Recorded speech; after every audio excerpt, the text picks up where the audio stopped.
Good.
And so, clearly, if we are saying that President Hollande's life should not remain private, the burden to find a cause for that has to be with the opposition to this motion.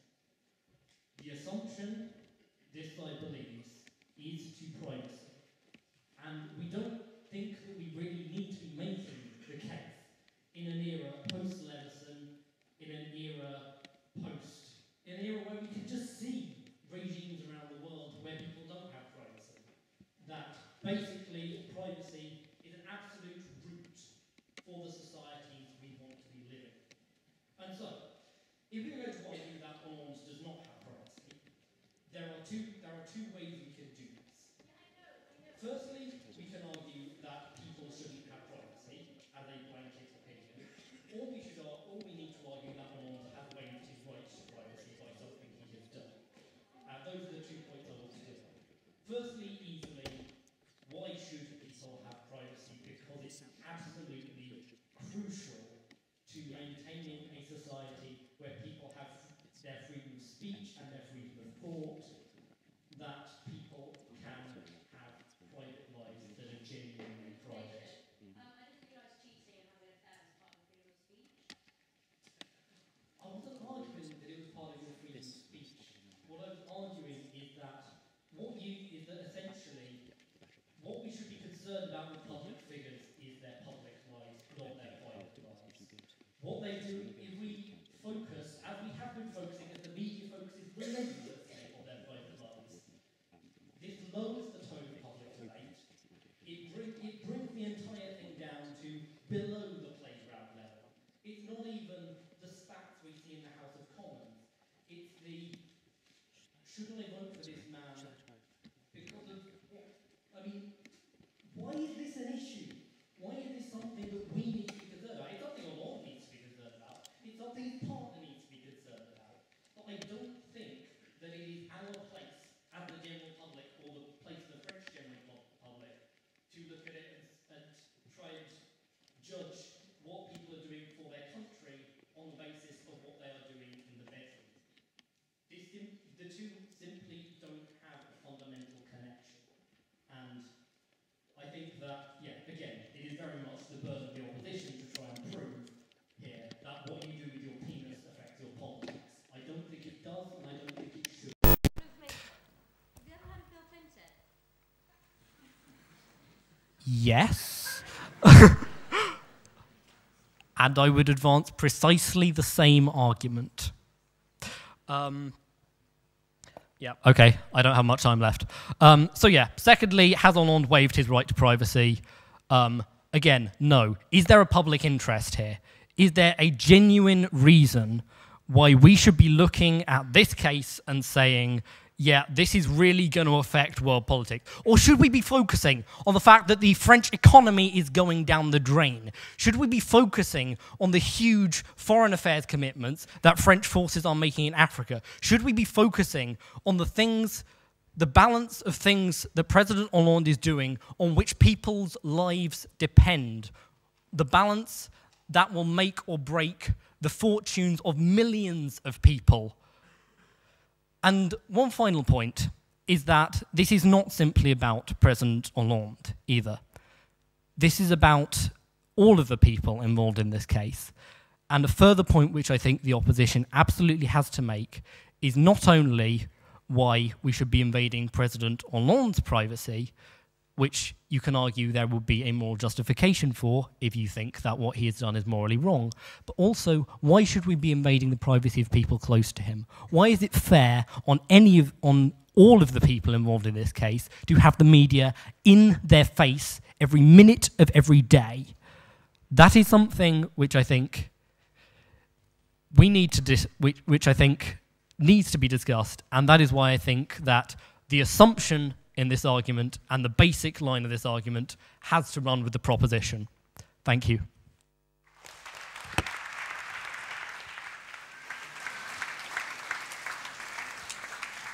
Thank you, James. And now I'd like to invite Rhiannon Mackenzie to open the case for the opposition. Rhiannon is a third-year historian at Emmanuel College. Thank you. Well, good evening, everyone. And apart from what my esteemed colleague said here, I think the fact that we're debating this is in itself proof that this is an issue that we should all care about. Not just because it's quite good gossip, but because it's also the French president. And just to give you the full context of what's happened, I assume everyone kind of knows the story. Francis Hollande has, first of all, left the woman who he had 4 children with for 30 years, had an affair with the reporter who was covering his party. He then installed her as his kind of first girlfriend. He's now then gone and had an affair with another French actress, and he's been caught. He's been caught on the back of a motorbike with his bodyguard, and if that wasn't enough, the first instance, it was then seen that the bodyguard came back bringing croissants. So this isn't just, a thing about, privacy, free love, the idea of, the institution of marriage is no longer necessary to politics. We don't need to think about the penis in politics. Hello, Francis Hollande's been a massive douchebag. And that's why I think that we really do need to debate this, because he's not talking really about his right to privacy, because if that was what he meant, he'd just kind of denied the story, said, I'm not talking about this, I'm not going to tell you anything about this. But what he's actually talking about is he doesn't want to be judged for his actions. He said, I'm a politician, my public persona doesn't affect my private life. I think that is, for lack of a better word, crap. Because let's imagine a parallel scenario where, Mr. Cameron is posing publicly with Samantha, but we all know that he's, secretly seeing Kelly Brook or someone to that effect. And that wouldn't go down well. And that's not just because, it would be affronted, no thank you, our British sense of rightness. But more than that, this is important because this affects the French people. What my esteemed colleague didn't seem to realize is that one of the reasons that Hollande got voted in is because he seemed boring and dull and, Mr. Normal, Mr. Dependable. But apparently he is much of a sexual Lothario. How he's managing to satisfy 2 women and do all of his presidential duties, I do not know. But the thing is that they're really being done a disservice. The French people deserve something better. As my esteemed colleague in 1 second pointed out, the economy is going down the drain, the whole structure of the system is not going well, and they need a president who's not busy sticking his penis where it shouldn't be. Thank you. Wharton College. Apparently it doesn't matter to the French people. Correct me if I'm wrong, but hasn't his polls actually increased since he came out he's been having an affair? That is a very good point, and there's no, and I'm.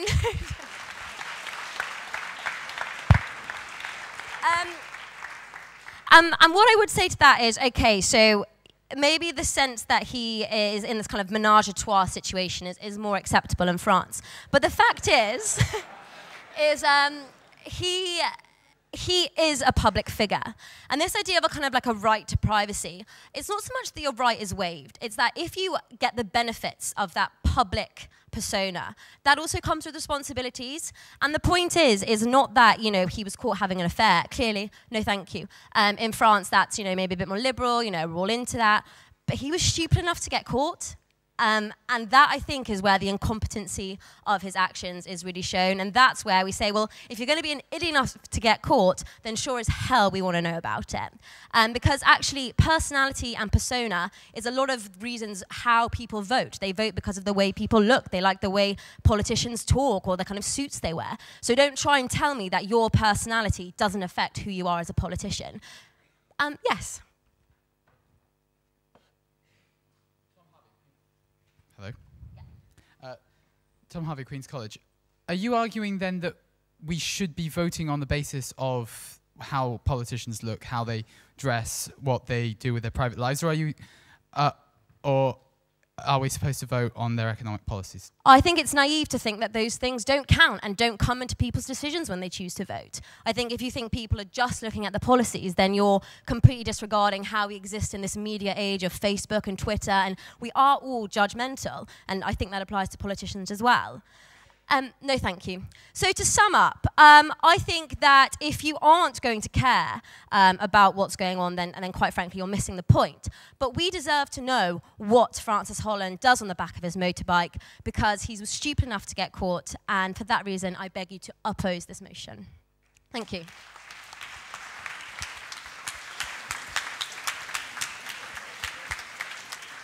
Thank you, Rianne. I'd now like to open the debate up to the floor. We will do 2 rounds of points from the floor, which will go point in proposition, point in opposition, and point in abstention.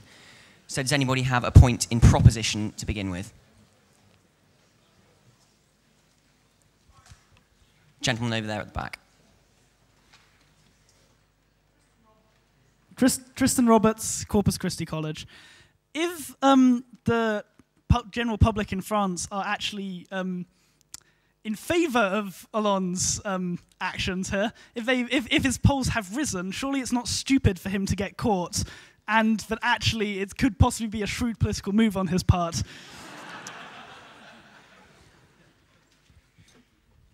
Now a point in opposition of the motion.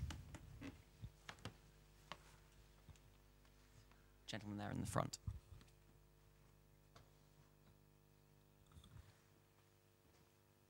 Anshu Vijayaratna, Clare College. I think a point that the speakers need to address is the question of character. Ultimately, politicians are judged not just on their policies, but also their level of personal integrity. And therefore, someone not being able to stick to a partner and show a level of corruption in their personal life in some people's eyes may lead to questions as to whether we can actually trust their judgment and whether we can trust their integrity in how they deal with the public and in framing policy more generally.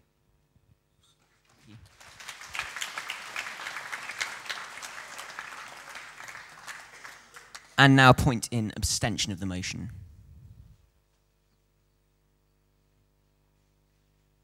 No? Come on. Anybody? At the back there. Yeah, if you just wait for the microphone to reach you. That's right, pass it along. Pass the parcel, great. I think that the fact that we're debating this stuff is a bit silly, and whether we are for or against this, it's all a bit of a meh question. Isn't it? So I'm going to say we should all just really abstain and get on to more important things. Fair enough.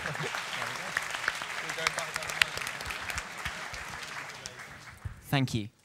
I would remind everyone to please state your name and college before you make your point.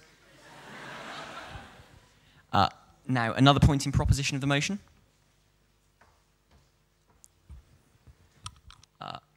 Down there. Jonathan Carr, Emmanuel College. When we talk about the moral character of Francois Hollande for not being married and having an affair, we need to consider two things. Firstly, we are judging him purely by a traditional Christian, patriarchal, religious view of what morality is that just doesn't need to apply in the modern world. I mean, God forbid he was gay or something. Secondly, we have to consider that the person who is supposedly his girlfriend, the other revelation is they have been separated for months. He's been living in the Elysee, Paris. She has been elsewhere. She may be paraded around, but for all intents and purposes, he is single. So he can go and see someone else. We accept that. The other question is about whether or not this affects what we view his character in politics as. And I have to say, the claim that because he had an extra relationship affair, that somehow affects his dependability in politics is absurd. There are two reasons. Firstly, politics is the destroyer of relationships. There are more divorces, more affairs, more anything in politics than in any other occupation. And secondly, no, because he can't go and cheat on France with another country.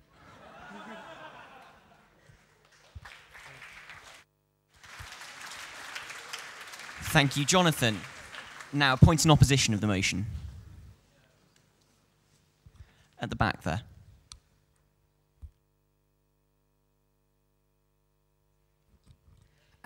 Louise McCarthy, Newnham College. I think if we're going to accept that having affairs is wrong, which I guess would be a general presumption, the issue surely isn't whether it affects his politics. It's the fact that the bodyguards sent to get croissants, the security details, the hotels were presumably paid for out of public money. And I'm not a French voter, but if I were, I'd probably feel a little bit betrayed, I think, right now.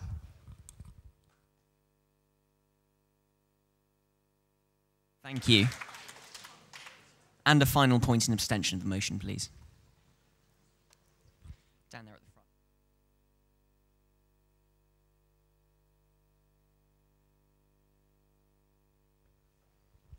front. Fen Horsford-Shon at Newnham College. I'm going to say abstain because I don't really think it matters. I think there are certain things politicians do that we ought to know about. If Francois Hollande had been in some way cheating on France with another country or embezzling money from his government or many of the nefarious things politicians do, then that's something that needs to be found out and that's something we should care about. There are many things politicians do that don't matter, that can stay in their private lives that we don't care about at all. I don't really mind what Francois Hollande has for dinner. I don't think we can all deny that we've been interested in this story. It's a fun tidbit because we've already heard about laughs about middle-aged, flabby men having affairs with young actresses. At the end of the day, it doesn't make much difference whether we know or not. The media has a right to report it. They don't have a right to harass. But I don't think it affects his politics, and it isn't anything more than for the gossip columns.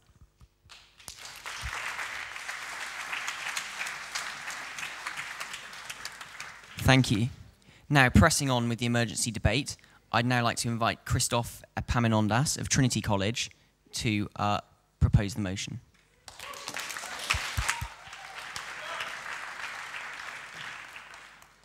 You know, I had a joke about how Nick wouldn't be able to pronounce my name, but he's fucked that up for me, so cheers, Nick. Okay. Basically, side opposition have completely misunderstood what this debate is about. I'm going to have one point of rebuttal, and that is I don't really know why they have it in for Kelly Brooks so much. I mean, David Cameron, she could do way better. Okay. So I want to start this speech by ensuring that we're all on the same cultural level of high intelligence, which I assume we all are, by asking you whether you remember those mid-2000 Thierry Henry Renault Vavavoom ads, which form such a large part of my childhood. Can you just all nod if you remember those? Everyone's nodding? We're all on the same track, because that's going to form the crux of my argument tonight. And it's really important that you can understand the cultural significance of those advertisements. Okay, so what are my two substantive arguments? Here they are. One, that by revealing this, we are reducing the sex appeal of the French, and that this is a terrible thing for society generally. My second argument will be how we are increasing the stereotype that the French are duplicitous, adulterous scumbags, which I think is terrible. I'm not French, but I think on behalf of the French, I think it's really a terrible thing to do. So why is it reducing French sex appeal? Well, maybe I'm idiosyncratic, right? But when I think of who should be the standard bearer of French male virility, my mind does not jump to a balding, past middle-aged, handshake-averse, ugly French politician by the name of Francois Hollande. However, in my copious research for this speech, which I'm sure is evident by the references I'm making to high culture tonight, I had many sleepless nights. Now, why did I have sleepless nights? Because the idea of Francois Hollande engaged in the sex act had been etched into the back of my head so that I was having nightmares night after night. It wasn't pretty. Okay, so this moves us on to a second question, right? Who should be the standard bearer of French sexual virility? Now, I'm not French, so obviously that's one person who we can't even consider, right? I'm flattered, guys, but like, seriously, come on. You know, maybe for Greece or Cyprus, you know, I can do it, but, you know, maybe for Cambridge, right? If, you know, we'll vote on it. Okay. So who should take up this position, right? Now, it's obvious. It's Thierry Henry. Now, why do I say Thierry Henry? There are two reasons. The first one is I'm an Arsenal supporter, and therefore I'm extremely biased, and I would say he's the greatest football player who's ever existed. The second reason is because I feel like I have a deep emotional connection to Thierry Henry, which I doubt anybody in this chamber has. Why do I say this? When I was 12 years old, it's a little bit of a tangent, but you know, I'm bringing in anecdotes, come on. We're here to laugh, not for logical cogency. When I was 12 years old, I fell in love with a girl named Amy. We used to share lunchboxes, meals together. It was beautiful. I appreciated the sort of swooning or whatever was going on right then. That was good. I told some people to do that before, so it's nice to see that they got the cue correct, because, you know, we practiced that a few times. It was off, but, you know, they seem to have got it now. Took a lot of practice, though, seriously. Okay. I asked her if she would marry me, right? And she said no. So there we go. You know, like, if you're going to do it at, like, the bit where I'm talking about Amy at the beginning and then not when she says no to marrying me, like, I don't really know what's going on. Sort it out. Well, can we do this again after I've finished? Which, you know, this is the practice run. So I told my mum about this, right? So my mum, to cheer me up, my Greek mother says, Christoph, to cheer me up, you're the spitting image of Thierry Henry. And I believed her for like 7 years. I only found out this summer that this was bullshit. When I went on a Black Solidarity March, right? And they were not.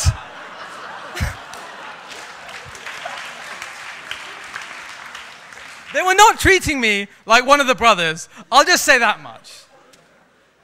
That's a bit risque, and I'm thinking of maybe going to politics in the future, so could the audiovisual guys just like edit that one out? I'd appreciate that. And maybe put in like a laughter track, because these guys have been a bit weak tonight. I love you guys. Okay, right? So, but I began to realize, right? So Thierry Henry's a 6'2", muscular football god. Oh no, I've got a bit more, so I'm not going to. I'll be a sec. We're getting there. We're getting to the nub. Right? And he's also got a successful underwear range. Whereas I'm sort of barely scraping 5'6", I'm not particularly muscular, and my underwear modeling career is yet to truly take off, although I live in hope. Although I do think that by contrasting myself with Thierry Henry, perhaps I'm not doing my sex appeal any favors. Although I would say, is it not true that humor is the way into a woman's heart? Although when I consider who told me that, it was indeed my Greek mother. So maybe there were ulterior motives. Okay, I'll draw it to a close. Basically, this motion is about French sex appeal, and if you indeed are French or are attracted to the French, I beg you to propose. Thank you very much.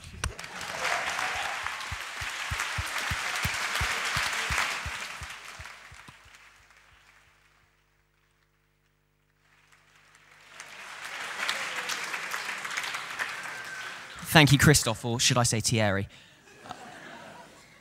To close for the opposition, I'd now like to invite Brendan Clifford of Sydney Sussex College to speak.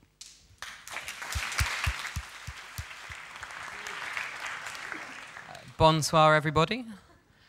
I don't know how I'm supposed to follow that, except by actually talking about the debate motion.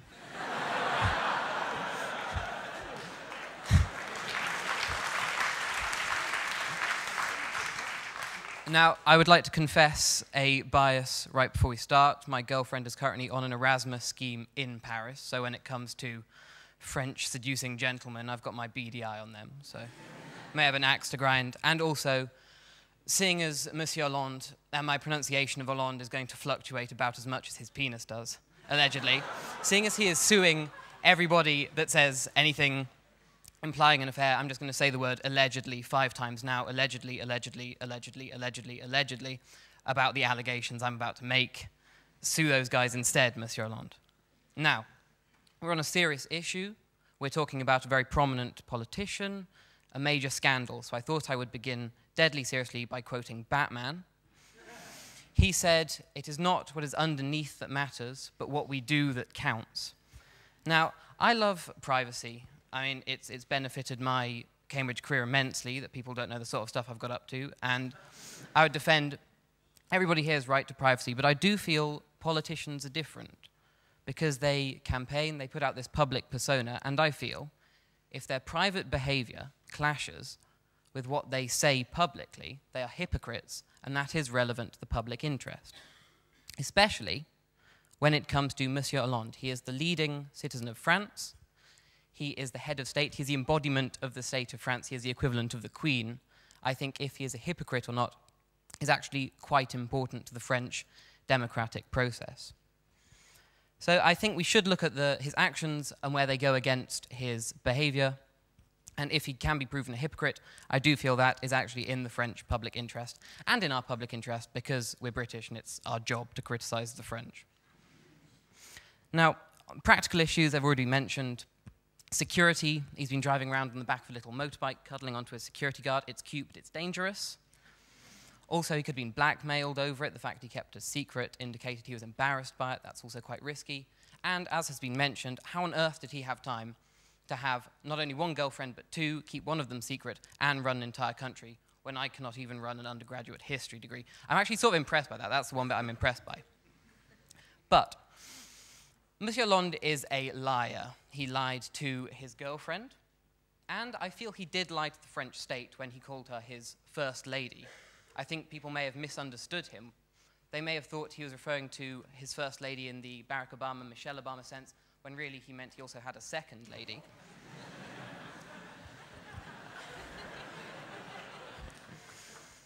But I do feel that it is relevant that he lied. He lied in what these guys would call his private life, but he lied. He is a liar, and I think that is relevant. He deals with foreign powers all the time. He's off to meet Barack Obama. Why should Barack Obama trust anything he says, when apparently Monsieur Hollande's girlfriend cannot trust anything he says?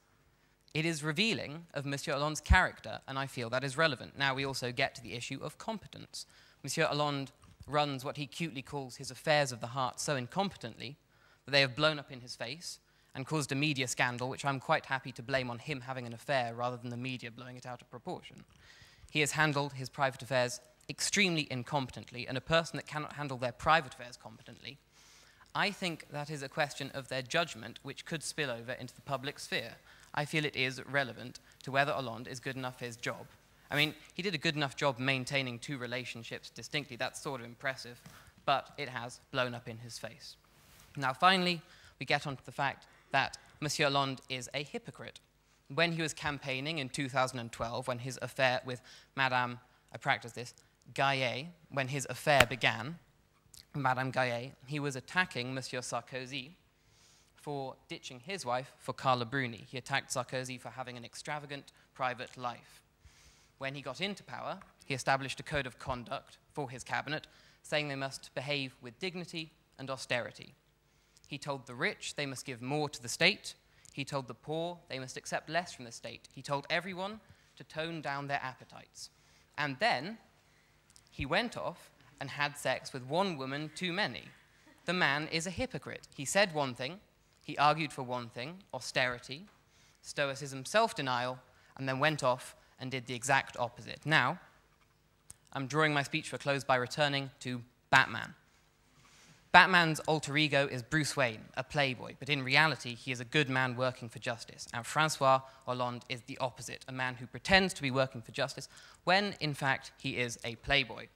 I would urge you to oppose this motion, not because I tell you to, but because it is, in fact, what Batman would have told you to. Merci beaucoup.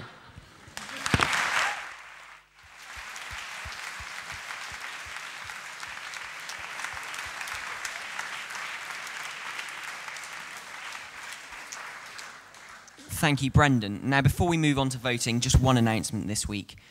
Debates Committee, which will be planning all of the debates for next term at the Union, like the one you're about to see on private schools, will be starting next week. If you're interested in taking part, if there are people you're desperate to see taking part in one of our Thursday night debates, then please do get in touch and take part. You can get involved by emailing me at executiveelect@cus.org or joining the Cambridge Union Society Debates Committee Facebook group. So without further ado, let's move on to the voting. Voting will be by acclamation, as per usual. If you're in favour of the motion, please shout aye as loudly as you can. If you're against the motion, please shout no as loudly as you can. And in the time-honoured tradition, which has been going for precisely 1 week, if you want to abstain, please make some suitably non-committal noise. So, those in proposition of the motion in 3, 1, 2, 3. Aye. In opposition of the motion, 1, 2, 3. No. And abstentions, 1, 2, 3.